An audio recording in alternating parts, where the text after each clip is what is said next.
Hello students, कैसे हैं आप सभी। आई होप आप सब बहुत अच्छे होंगे। मैं निकिता शर्मा आप सभी का अपने फिजिक्स की क्लासेस में एक बार फिर से वेलकम करती हूँ। क्लास 12 का चैप्टर नंबर 3 करंट इलेक्ट्रिसिटी जो हमारा चल रहा है, जिसका हम एक लेक्चर पढ़ चुके हैं। उसमें हमने दो टॉपिक्स पढ़े थे। ठीक है, थोड़ा सा इंट्रोडक्शन लिया था और बहुत एक सिंपल सा टॉपिक पढ़ा था। हमने समझा था कि इलेक्ट्रिक करंट क्या होती है और करंट डेंसिटी क्या होती है। ठीक है, तो एक बार एक क्वेश्चन करके सॉल्व कर लेते हैं, उससे हमारा क्या होगा, रिवीजन हो जाएगा। ठीक है, हम न्यूमेरिकल करेंगे। न्यूमेरिकल से हम क्या कर लेंगे, जो हमने लास्ट वीडियो में पढ़ा है करंट इलेक्ट्रिसिटी, इलेक्ट्रिक करंट होता क्या है, तो वो आपका यहाँ पे एक बार रिवाइज हो जाएगा। तो देखिए क्वेश्चन क्या है हमारा। If Q is equal to t square plus 4t+5। हमें यहाँ पे Q दे रखा है। Q का मतलब क्या होता है, चार्ज। चार्ज मिला हुआ है। चार्ज कितना दिया है क्वेश्चन में, चार्ज दिया है। एक बार मैं नीचे लिख देती हूँ उसको। Q की वैल्यू आपको दे रखी है t square plus 4t+5। Question में चार्ज दिया। Q का मतलब यहाँ पे चार्ज होगा आपका। Find I instantaneous. ठीक है, यहाँ पे क्या लिखा हुआ है, find I instantaneous at t is equal to 3 second. एक पर्टिकुलर टाइम दे रखा है कि 3 सेकेंड पर इंस्टेंटेनियस करंट कितना होगा। एंड आई एवरेज, और क्या निकालना है हमें, आई एवरेज निकालना है फ्रॉम 0 to 2 सेकेंड। 0 से 2 सेकेंड के बीच में एवरेज कितना करंट हमारा फ्लो हुआ है वो हमें यहाँ पे निकालना है। तो हमने एक फॉर्मूला पढ़ा था करंट के ऊपर। इलेक्ट्रिक करंट का फॉर्मूला होता है I is equal to Q upon T. किसी कंडक्टर में से टी टाइम में जितने भी चार्ज फ्लो कर जाता है, फ्लो ऑफ चार्ज, चार्ज का जो फ्लो होता है, flow of charge is called क्या कहलाता है आपका, इलेक्ट्रिक करंट कहलाता है। तो आई इज इक्वल टू क्या बनता है formula, Q upon T. Formula क्या था आपका, फॉर्मूला है I is equal to Q upon T. किसी कंडक्टर में से टी टाइम में जितना चार्ज फ्लो ऑफ चार्ज क्या हो जाता है, उसमें चार्ज जितना भी फ्लो हो जाता है उसी को हम क्या बोलते हैं, इलेक्ट्रिक करंट बोलते हैं। आई से इसको डिनोट करते हैं, I is equal to Q upon T. अगर किसी पर्टिकुलर टाइम में हमें, एक छोटे से टाइम पीरियड में हमें क्या निकालना है, करंट निकालना है, तो उसको आई इंस्टेंटेनियस बोला जाता है। और उसके लिए फॉर्मूला पढ़ा था हमने। आई इंस्टेंटेनियस निकालने के लिए हम फॉर्मूला डिफरेंशियल का यूज करते हैं, डी क्यू अपॉन में डी टी। ठीक है, स्मॉल टाइम के लिए कोई चीज वर्क कर रही है तो वहां पे हम क्या करते हैं, उसका डिफरेंशियल डिफरेंशियल वाला पार्ट लेते हैं। तो आई इंस्टेंटेनियस अगर आपको निकालना है तो आप फॉर्मूला क्या यूज करोगे, डी क्यू अपॉन में डी टी। वहीं अगर एवरेज की बात होती है कि आई एवरेज कितना है, जैसे यहाँ पे पर्टिकुलर टाइम दिया है कि 0 to 2 सेकेंड, 0 से 2 सेकेंड के बीच में कितना चार्ज फ्लो कर रहा है, कितना वहां पे करंट बन रहा है, इसका एवरेज हमें पता निकालना है। तो एवरेज के लिए हम फॉर्मूला क्या लगाते हैं, I average is equal to del Q upon में डेल टी। अच्छा, यहाँ पे अगर आप स्मॉल क्यूब भी यूज कर लोगे तो उससे मैटर नहीं करता। यहाँ पे डेल का यूज होता है। डेल का मतलब होता है यहाँ पे डिफरेंस लिया जाता है। और यहाँ पे डी का यूज करते हैं। डी का मतलब यहाँ पे क्या होता है, डिफरेंशियल वाला पार्ट होता है। तो हमें दोनों चीज यहाँ पे फाइंड करनी है। आई इंस्टेंटेनियस भी निकालना है और आपको क्या निकालना है, आई एवरेज भी निकालना है। यूनिट हमने इसकी पढ़ी थी कि इसकी यूनिट क्या होती है, तो इसकी एसआई यूनिट क्या होती है आपकी, एम्पियर होती है। तो चलो इसको क्वेश्चन को सॉल्व करते हैं। फॉर्मूला लगाएंगे हम, आई इंस्टेंटेनियस एट कितने टाइम पर, 3 is equal to t is equal to 3 second पर, इज इक्वल टू फॉर्मूला क्या आपका, d Q by d t. तो डी बाई डी टी हम ऐसे कर लेंगे और यहाँ पे क्यू की वैल्यू रखोगे। तो क्यू की वैल्यू होती है टी स्क्वायर प्लस 4t+5। यहाँ पे इसका हमें डिफरेंशियल करना है। डिफरेंशियल आपने 11th में भी पढ़ा होगा, डिफरेंशियल कैसे करते हैं किसी भी। एक बार मैं यहाँ पे आपको रिपीट करा दूं, डी अपॉन डी एक्स, किसी का भी अगर हमें डिफरेंशियल करना है, D upon D x, x की पावर एन का, मान लो किसका हमें डिफरेंशियल जो कर रहे हैं वो किसका कर रहे हैं, एक्स की पावर एन का डिफरेंशियल कर रहे हैं। तो पावर आगे आ जाती है और उसमें से एक पावर क्या हो जाती है, माइनस हो जाती है। जितनी भी टोटल पावर है वो पावर आप नीचे उतार दोगे और उस पावर में से क्या कर दोगे, आप एक माइनस कर दोगे। तो यहाँ पे हमें इसका डिफरेंशियल करना है। तो देखो पावर आगे आ जाएगी, कितना हो जाएगा 2t, और 2 में से 1 माइनस करोगे 1 ही बचेगा, यानी कि कोई पावर नहीं बचनी। प्लस टी पे यहाँ पे क्या होगा, यहाँ पे खाली टी का जब हम डिफरेंशियल करेंगे तो 1 हो जाता है। ठीक है, खाली डी एक्स, जैसे D over D x, x का डिफरेंशियल करना है आपको तो कितना हो जाएगा, खाली 1 हो जाएगा। ठीक है, suppose D upon D theta, theta का करना है, जिसके रिस्पेक्ट में जिसका डिफरेंशियल कर रहे हो उसका कितना हो जाता है, 1 हो जाता है। तो यहाँ पे टी के रिस्पेक्ट में टी का डिफरेंशियल कितना हो जाएगा, 1 हो जाएगा। ये आपका कॉन्स्टेंट है तो इसका डिफरेंशियल होगा नहीं। तो यहाँ पे हमारा कितना आया, 2t+1। अब हमें कितने सेकंड पे निकालना है, 3 सेकंड पर। तो यहाँ पे टाइम रख दोगे आप, 2t की जो वैल्यू है वो कितनी है, 3+1, 3 2 6+1, तो कितना हो जाएगा आपका 7 एम्पियर। इट मीन्स आपका जो आई इंस्टेंटेनियस है 3 सेकंड पर जो करंट फ्लो हो रहा है वो कितना करंट फ्लो हो रहा है, 7 एम्पियर का करंट फ्लो हो रहा है। अब हमें क्या निकालना है, आई एवरेज। तो आई एवरेज देखते हैं कैसे निकालेंगे हम। I average is equal to, यहाँ पे आप क्या लगाओगे, डेल क्यू अपॉन में डेल टी। अब डेल कैसे निकाला जाता है, फाइनल सेकंड कंडीशन में से फर्स्ट कंडीशन को माइनस कर दोगे, it means Q2 minus Q1 upon में कितना हो जाएगा, T2 माइनस T1। ठीक है, अब ये कैसे कैसे निकालना है आपको, Q2 कितने टाइम पर है हमारा, 2 सेकंड पर, और Q1 जो होगा वो कितने सेकंड पे होगा, 0 सेकंड पे होगा। तो पहले हम इसकी वैल्यू निकाल लेते हैं। देखो Q1 की वैल्यू जब आप निकालोगे या Q2 की जो वैल्यू निकालोगे, तो यहाँ पे जितना भी आपका चार्ज है उसमें T की वैल्यू आपको कितनी रखनी है, कितनी रखनी है, 2 रखनी है। और जब Q1 निकालोगे तो वहां पे कितना रखोगे आप, 0 रखोगे। तो यहाँ पे मैं वैल्यू रख रही हूँ, जब हम यहाँ पे T की वैल्यू 2 रखेंगे तो 2 का स्क्वायर प्लस 4 इंटू 2 प्लस 5, तो कितना हो जाएगा, 2 2 4 प्लस 4 2 8 प्लस 5, तो स्क्वायर कर दोगे, 8 4 12, और 12 और 5 कितना हो जाएगा आपका, 17। ठीक है, यानी कि Q2 की वैल्यू जो आ रही है वो 17 कूलम आ रही है। Q1 निकालोगे तो यहाँ पे कितना रखोगे आप, 0 रखोगे। तो जब 0 रखोगे तो ये भी 0 हो जाएगा, ये भी 0 हो जाएगा, 0 प्लस 5, तो यहाँ पे सिर्फ कितना बचेगा आपका, 5 कूलम। ठीक है, 5 कूलम का चार्ज यहाँ पे रखेंगे। तो वैल्यू रख देते हैं, Q2 की वैल्यू कितनी निकल के आई है, 17 है कूलम, माइनस Q1 की वैल्यू कितने निकल के आई है, 5 कूलम। तो यहाँ पर आ जाएगा 17 माइनस 5 अपॉन में T2। T2 की वैल्यू कितनी है, 2 सेकंड, और T1 की वैल्यू कितनी है आपकी, 0 सेकंड। तो कितना हो जाएगा, 2 माइनस 1, इट मीन्स 17 माइनस 5, तो कितना बचेगा, 12 अपॉन में 2, 2 से इसको डिवाइड कर दोगे तो आई एवरेज जो आपका निकल के आया है, आई एवरेज वो कितना निकल के आया, 6 एम्पियर का आपका क्या निकल के आया, आई एवरेज निकल के आया। और अगर उसी इंस्टेंटेनियस पे जो हमने निकाला था वो कितना था, 7 एम्पियर था। एक छोटे से टाइम में करंट जो फ्लो हुआ एकदम से फ्लो हुआ है तो कितना, 7 एम्पियर का। और अगर हम एवरेज की बात करें, क्योंकि कभी ज्यादा होता है कभी कम होता है, अगर हम एवरेज की बात करेंगे तो वहां पे जो 0 से 2 सेकंड के बीच में जो एवरेज करंट बन रहा होगा वो कितना है आपका, 6 एम्पियर का। Not this question. तो इसमें एक छोटी सी मिस्टेक हो रही है, यहाँ पे ना टी का डिफरेंशियल तो कितना हो गया, 1 हो गया, लेकिन मल्टीप्लाई में 4 है, तो आपका यहाँ पे क्या बचेगा, 4 बचेगा, है ना। भाई टी का ही डिफरेंशियल 1 हुआ है और 1 की मल्टीप्लाई 4 में करोगे तो 4 भी तो आएगा, तो यहाँ पे आपका 4 आएगा, यानी कि 3 2 6 प्लस 4, 10 एम्पियर। यहाँ पे जो करंट फ्लो होगा वो कितने का होगा आपका, 10 एम्पियर का होगा। अब इस क्वेश्चन को नोट करो, एवरेज आया आपका 6 एम्पियर और इंस्टेंटेनियस 3 सेकंड पे कितना आया आपका, 10 एम्पियर का करंट।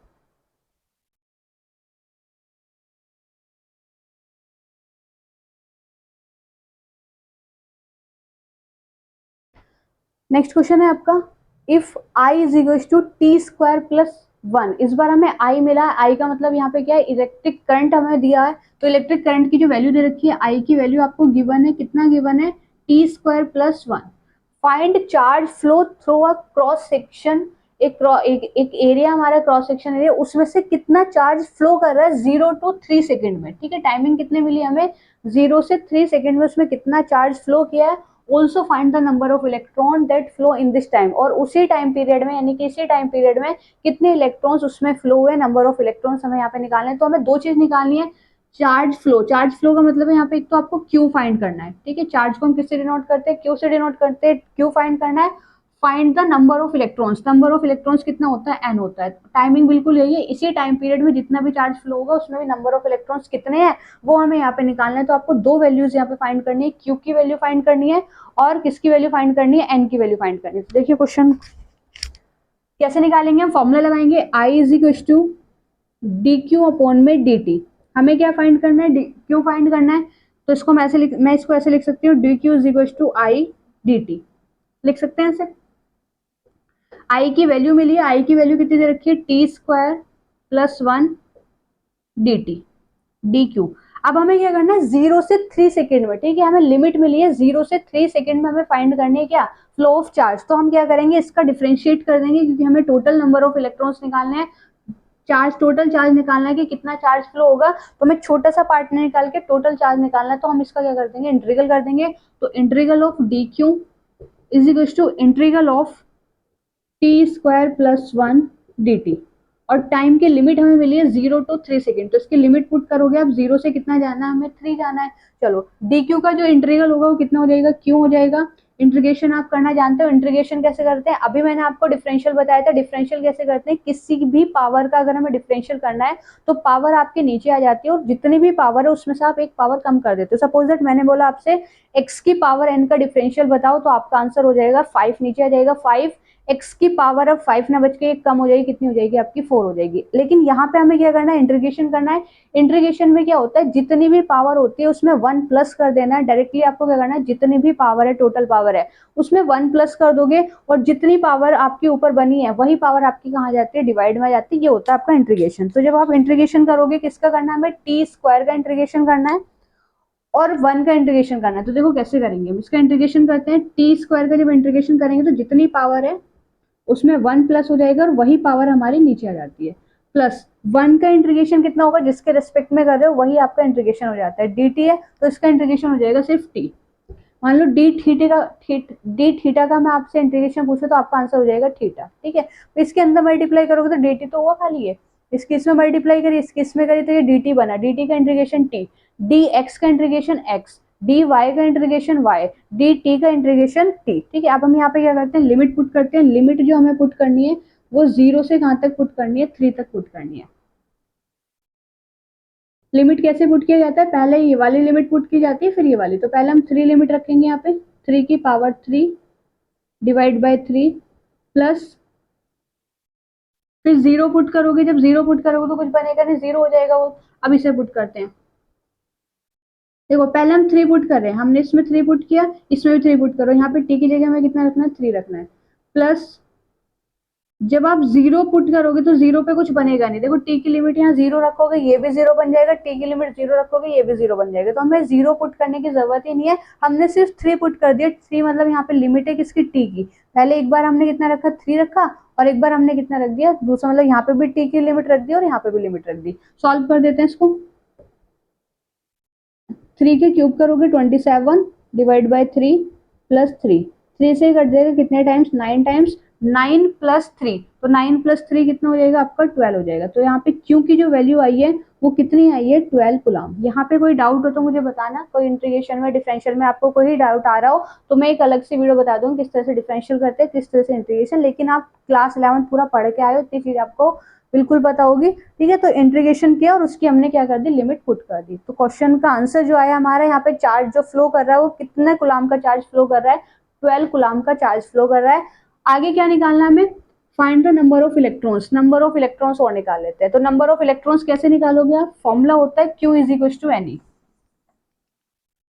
क्लास 10th में भी आपने फॉर्मूला पढ़ा है। फॉर्मूला क्या होता है? Q is equal to n e. हमें क्या निकालना है? एन निकालना है। तो एन इज इक्वल टू कितना हो जाएगा? Q by E. तो Q की वैल्यू कितनी है? Q की वैल्यू आपके निकल के आई है 12। नंबर ऑफ इलेक्ट्रॉन, यहाँ पे क्या निकालना हमें? एक इलेक्ट्रॉन पे कितना चार्ज होता है? तो एक इलेक्ट्रॉन पे चार्ज होता है 1.6 इंटू 10 की पावर माइनस 19 कूलम का चार्ज होता है। ठीक है, सॉल्व कर लेते हैं। पावर ऊपर ले जाओगे, इस पॉइंट पर आगे आप ऊपर 0 लगा दो, इसको कट कर लेते हैं। 4 से कट कर दो, 4 4 जो 16, 4 3 जो 12, 0 ऐसे आ जाएगा। 4 से तो कट होगा नहीं, 2 से कर लेते हैं। 2 2 जो 4, 2 से 15 टाइम्स कट हो जाएगा। तो ये बचा हमारा 15 इंटू 10 की पावर, नीचे पावर माइनस की, ऊपर जाके प्लस की होगी। डिवाइड बाय कितना कर दोगे आप? 2 कर दोगे।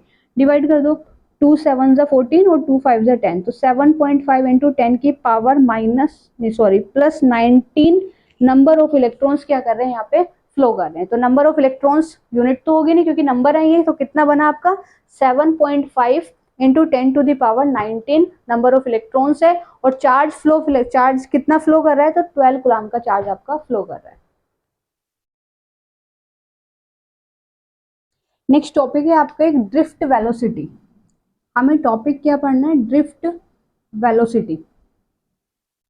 इलेक्ट्रॉन्स किसी भी कंडक्टर में किस एक वेलोसिटी से मूव करते हैं जिसको क्या बोला गया है? ड्रिफ्ट वेलोसिटी बोला गया है। लेकिन इसको समझने से पहले आपको कुछ टर्म्स समझनी है जो बहुत ज्यादा इंपॉर्टेंट है। इसको समझे बिना आपको ड्रिफ्ट वेलोसिटी अगर डायरेक्टली बताया जाए तो इतना क्लियर नहीं होगा। तो आपको सबसे पहले क्या समझना है? छोटा सा कंसेप्ट समझना है।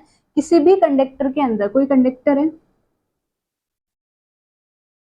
बाहर से कोई एक्सटर्नल फील्ड नहीं लगा है, अगर एक्सटर्नल फील्ड मैंने लगा दी, मान लो यहाँ पे कोई एक्सटर्नल फील्ड क्रिएट किया, तो इसके अंदर नंबर ऑफ इलेक्ट्रॉन्स होते हैं। आपको पता है किसी भी कंडक्टर के अंदर बहुत सारे नंबर ऑफ इलेक्ट्रॉन्स होते हैं। मैंने यहाँ पे एक लाइन लिखी भी है, metals have large number of free electrons about 10 की पावर 28 पर मीटर क्यूब, यानी कि एक वॉल्यूम कितना पर मीटर क्यूब में कितने इलेक्ट्रॉन्स होते हैं, 10 की पावर 28। आप देख सकते हो कि 10 की पावर 28 कितना बड़ी अमाउंट बनता है। तो metals have large number of free electrons, metals के पास बहुत सारे फ्री नंबर ऑफ इलेक्ट्रॉन्स होते हैं। और पर मीटर क्यूब एरिया की वॉल्यूम की बात करें तो कितनी होती है, 10 की पावर 28 होती है। तो यहाँ पे मेटल है, कोई कंडक्टर है, उसके पास बहुत सारे नंबर ऑफ इलेक्ट्रॉन्स है, और वो क्या कर रहे हैं, अगर बाहर से मैंने क्या कर दिया, एक एक्सटर्नल फील्ड यहाँ पे क्या कर दिया, अप्लाई कर दिया, एक्सटर्नल फील्ड लगा दिया, तो यहाँ पे क्या होगा, अंदर जो इलेक्ट्रॉन्स हो गए उन पे एक फोर्स लगेगी। फोर्स कैसे लगेगी, इलेक्ट्रॉन्स पे जो फोर्स लगती है वो इलेक्ट्रिक फील्ड के अपोजिट लगती है। फर्स्ट चैप्टर में हमने पढ़ा है कि इलेक्ट्रिक फील्ड, जिधर भी आपकी इलेक्ट्रिक फील्ड की डायरेक्शन है उसके अपोजिट क्या होगी, इलेक्ट्रॉन्स पे क्या लगती है, फोर्स लगती है। तो इसमें जितने भी नंबर ऑफ इलेक्ट्रॉन्स इसके अंदर है उस पर एक फोर्स लगेगी और सारे नंबर ऑफ इलेक्ट्रॉन्स इधर आ जाएंगे। ठीक है, सब इधर आ जाएगा हमारा। और जितना भी पॉजिटिव होगा, हालांकि पॉजिटिव मूव नहीं करता है, लेकिन जब सारे इलेक्ट्रॉन्स इधर आ गए हैं तो सारा पॉजिटिव चार्ज हमारा इधर बचेगा, सारा नेगेटिव इधर हुआ, सारा पॉजिटिव इधर हुआ। तो ई इंटरनल की अगर हम बात करें, ई नेट जो होगा वो कहाँ पे, इनसाइड, वो कितना होगा आपका, जीरो होगा। Not this point, E net inside कितना हो जाएगा, जीरो हो जाएगा। जब हम एक एक्सटर्नल फील्ड यहाँ पे बना देते हैं और उसके अंदर कंडक्टर रख देते हैं, तो कंडक्टर के अंदर ई नेट जो होगा आपका, इलेक्ट्रिक फील्ड जो होगा वो कैसा हो जाएगा आपका, जीरो हो जाएगा। इलेक्ट्रिक फील्ड जीरो, इसका मतलब यहाँ पे कोई भी करंट नहीं बन रहा है। ठीक है, उसके अब यहाँ पे हमें देखना है कि यहाँ पे जो इलेक्ट्रॉन्स है कुछ है या फिर नहीं है, वो वाली कहानी हमें यहाँ पे समझनी है। देखो क्या होगा, ये चीज नोट करना। अगर हमने कोई इलेक्ट्रिक फील्ड यहाँ पे क्या कर दिया, क्रिएट कर दिया, ई एक्सटर्नल, तो यहाँ पे कंडक्टर के अंदर ई नेट जो होगा, कंडक्टर के अंदर की बात हो रही है, वहां पे इनसाइड में कितना हो जाता है आपका, जीरो हो जाता है। ई नेट यहाँ पे जीरो हो गया, सारे इलेक्ट्रॉन्स इधर हुए, सारे पॉजिटिव इधर हुआ, तो ई नेट यहाँ पे क्या आ जाता है आपका, जीरो हो जाता है। अब देखो, किसी भी कंडक्टर के अंदर बहुत सारे नंबर ऑफ इलेक्ट्रॉन्स हैं, किसी भी कंडक्टर के अंदर मैनी नंबर ऑफ इलेक्ट्रॉन्स होते हैं। अब ये क्या करते हैं, ये रैंडमली मोशन करते रहते हैं। ठीक है, कोई फील्ड नहीं मिल रहा है इनको, कोई यहाँ पे हमने क्या लगाया, कोई भी बैटरी वगैरह नहीं लगाई है, फिर भी ये रैंडमली मोशन करते रहते हैं। किस वजह से ये मोशन कर रहे हैं, तो यहाँ पे या इनको थर्मल एनर्जी तो मिल रही है भाई, ये किसी टेम्परेचर में रखे हुए, मान लो अंदर का टेम्परेचर है 25 डिग्री और बाहर का टेम्परेचर कितना है, 27 डिग्री है। तो टेम्परेचर का जो डिफरेंस होता है वहां से क्या प्रोड्यूस होती है, हीट प्रोड्यूस होती है। जब भी हमारा टेम्परेचर का जहां पर भी डिफरेंस होगा वहां पे क्या प्रोड्यूस हो जाती है, हीट प्रोड्यूस हो जाती है। तो यहाँ पे हीट इसको मिलेगी, जब इसको हीट मिलेगी तो एक इलेक्ट्रॉन को हल्की सी हीट मिलने पर ही वो क्या करने लगता है, वाइब्रेट करने लगता है। तो यहाँ पे जो इलेक्ट्रॉन्स है वो किसकी वजह से, थर्मल एनर्जी की वजह से रैंडमली क्या करते रहते हैं, मोशन करते रहते हैं। ठीक है, रैंडमली, इनकी कोई डायरेक्शन नहीं होगी, ये इधर उधर क्या करते रहते हैं, मोशन करते रहते हैं, बहुत तेजी से मोशन करते हैं, जैसे वाइब्रेशन होता है इस तरह से मोशन कर रहे हैं। किसकी वजह से कर रहे हैं, तो ये थर्मल एनर्जी की वजह से मोशन कर रहे हैं। वही चीज मैंने यहाँ पे लिखी है, in the absence of external electric field.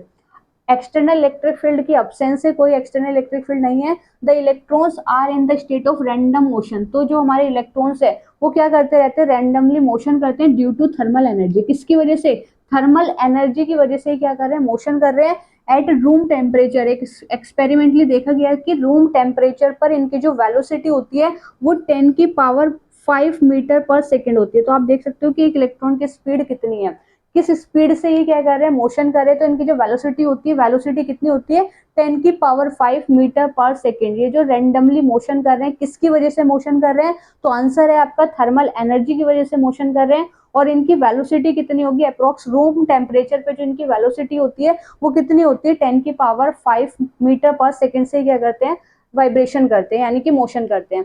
अब ये जब एक दूसरे से टकराते, मान लो एक इलेक्ट्रॉन यहाँ से यहाँ गया, इसने अपनी एनर्जी इसको दे दी, दूसरा इधर गया, रैंडमली मोशन कर रहे हैं, तो एक इलेक्ट्रॉन्स दूसरे इलेक्ट्रॉन्स को टकराने में जितना भी टाइम पीरियड यहाँ पे लगा रहा है, यानी कि दो सक्सेसिव कॉलिजन के बीच का जो पाथ होता है उस पाथ को तो हम बोलते हैं फ्री पाथ, यानी कि यहाँ तक तो कोई कॉलिजन नहीं होगा, यहाँ पे आने पे कॉलिजन हो रहा है, तो इनके बीच का जो ये डिस्टेंस है, इस डिस्टेंस को हम क्या बोलते हैं, फ्री पाथ बोलते हैं, फ्री पाथ ऑफ इलेक्ट्रॉन्स। तो फ्री पाथ किसको बोला जाता है, दो सक्सेसिव कॉलिजन के बीच का जो पाथ है, बीच का जो डिस्टेंस है, उसको हम क्या बोलेंगे, फ्री पाथ बोलेंगे।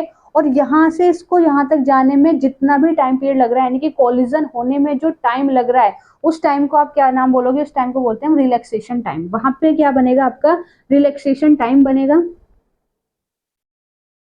तो ये आपको दो तीन पॉइंट्स इसको ध्यान रखना है। दो तीन पॉइंट्स कौन कौन से बताए मैंने आपको? कि किसी भी कंडक्टर के अंदर अब्सेंस किसकी? एक्सटर्नल फील्ड नहीं है, तो उसके अंदर जो नंबर ऑफ इलेक्ट्रॉन्स होते हैं वो रैंडमली मोशन करते रहते हैं, बहुत तेजी से मोशन करते हैं। एट रूम टेम्परेचर पे देखा कि इनकी स्पीड कितनी है? 10⁵ मीटर है। मोशन किस वजह से कर रहे हैं? तो यहाँ पे आंसर क्या होगा आपका? थर्मल एनर्जी इनको मिल रही है, हीट यहाँ पे बन रही है, तो थर्मल एनर्जी की वजह से क्या कर रहा है? मोशन कर रहा है।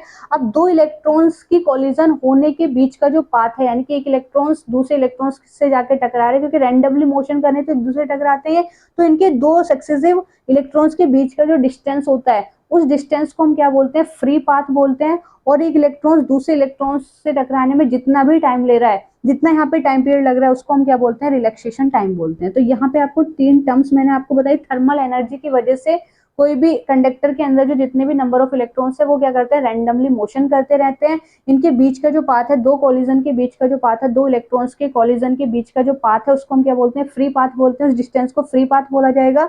और उसके बीच में जो टाइम लग रहा है टकराने में, कॉलिजन होने में जितना भी वो टाइम ले रहा है, उस टाइम को हम क्या बोलते हैं? रिलैक्सेशन टाइम बोलते हैं। ठीक है, ये चीज आपको क्लियर है, समझ में आई? कोई डाउट हो तो बताना। इस चीज को नोट करोगे। Metals have large number of free electrons about 10⁻28 per metre cube in the absence of external electric field. These electrons are in the state of random motion due to thermal energy. At room temperature they moves with velocity of order 10⁵ meter per second.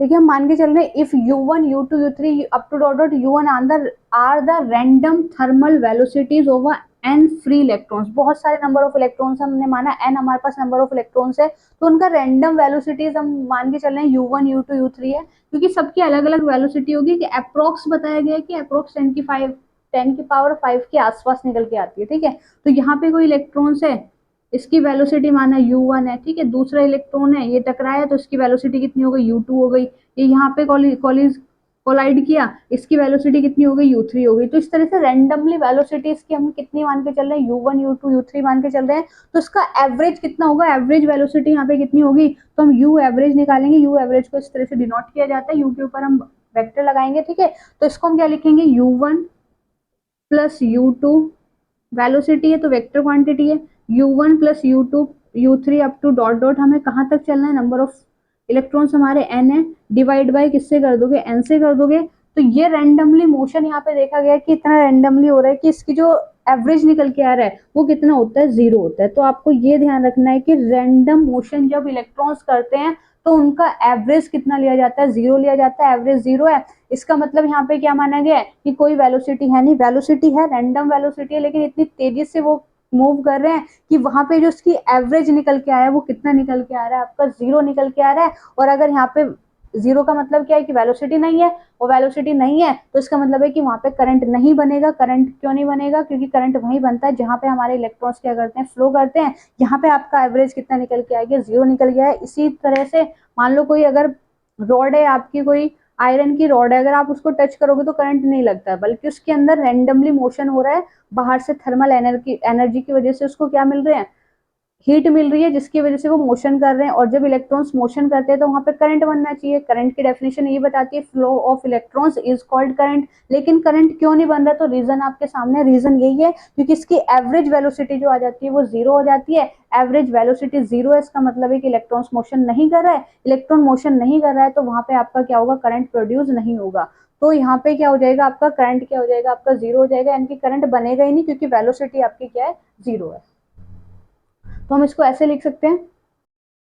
ये note करने के बाद आप लिखोगे, thus in the absence of external electric field there is no net flow of charge in the direction. ठीक है, कोई भी यहाँ पे चार्ज का फ्लो नहीं हो रहा है, यानी कि नेट नेट वैसे फ्लो कर रहे हैं, लेकिन अगर हम उसका नेट निकाल के देखें तो वेलोसिटी कितनी आ गई आपकी? एवरेज कितना हो गया? 0 हो गया। तो नेट फ्लो ऑफ चार्ज यहाँ पे क्या होगा? नहीं होगा। No net flow of charge in any direction. अब हमें दो चीज पढ़नी है क्या? फ्री पाथ मैंने आपको बता दिया, दो इलेक्ट्रॉन्स के बीच का जो कॉलिजन के बीच का जो टाइम है उसको तो हम रिलैक्सेशन टाइम बोलते हैं, और जितना भी डिस्टेंस है उस डिस्टेंस को आप क्या बोलोगे, उस डिस्टेंस को हम क्या बोलते हैं, उसको बोलते हैं फ्री पाथ।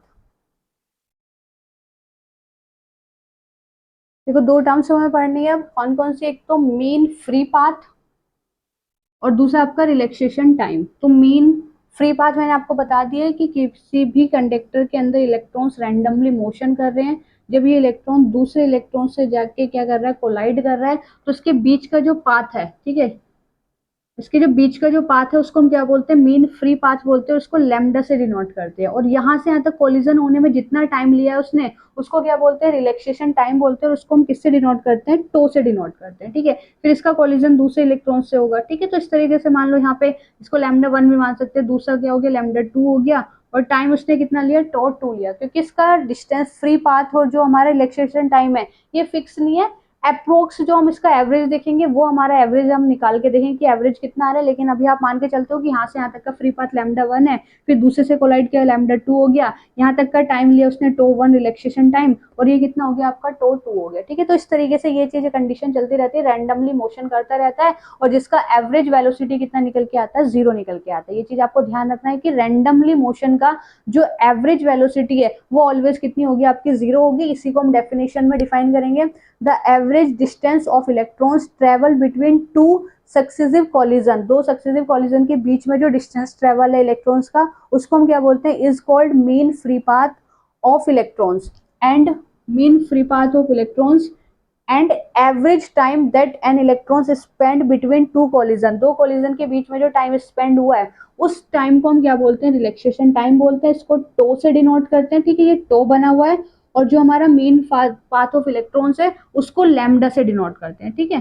जो पाथ है आपको उसको लैम्डा से डिनोट करोगे, और जो रिलैक्सेशन टाइम है उसको आप किससे डिनोट करोगे, उसको आप डिनोट करोगे टो से, ठीक है। अब हमें पढ़नी है नेक्स्ट जो टॉपिक होगा आपका, वो होगा ड्रिफ्ट वेलोसिटी। तो कल जो हम टॉपिक पढ़ने वाले हैं वो क्या पढ़ना है, हमें ड्रिफ्ट वेलोसिटी पढ़ना है। उससे पहले आप एनसीईआरटी से दोनों टॉपिक्स पढ़ोगे, फ्री पाथ ऑफ इलेक्ट्रॉन्स क्या होता है, ठीक है, कोई भी जो इलेक्ट्रॉन्स है कंडक्टर के अंदर वो रैंडमली मोशन कैसे करता है, आपको ये एनसीईआरटी में से रीड करना है। वहां पे बहुत सारे पॉइंट्स है जो आपको मिलेंगे, तो एनसीईआरटी में से आपको रीडिंग करनी है, और जो अगर पहले लेक्चर की रीडिंग नहीं की है तो वो भी आपको करनी है। एनसीईआरटी बहुत जरूरी है पढ़ना, आपको हैबिट डालनी है। तीन चार टॉपिक्स हम पढ़ चुके हैं, वही टॉपिक्स आप हैंड टू हैंड किसमें से पढ़ोगे, एनसीईआरटी में से पढ़ोगे।